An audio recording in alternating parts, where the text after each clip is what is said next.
Faites rayonner la foi sur le continent numérique. Ensemble, recueillons plus de 200 000 $ en 2012.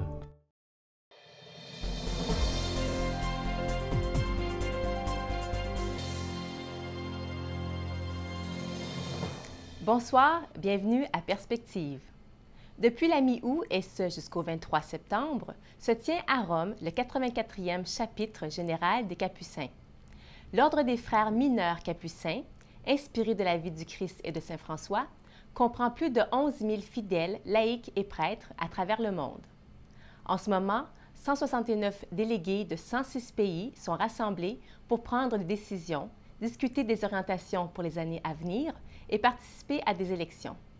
Tout récemment, d'ailleurs, ils ont élu le frère Mauro Jory comme ministre général et ils ont élu également le nouveau définitoire général.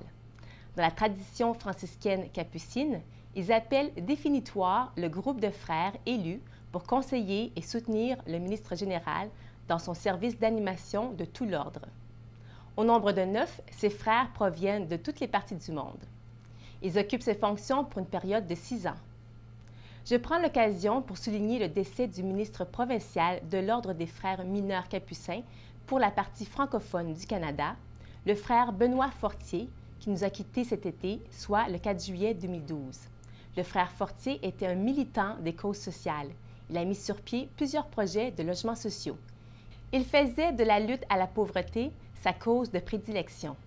Il était prêt à exposer ses arguments aux plus hautes sphères pour défendre ce qu'il estimait juste.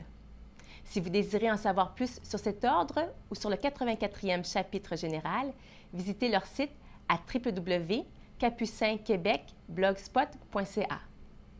Pour la première fois, la réunion annuelle du Synode des évêques ukrainiens catholiques aura lieu au Canada.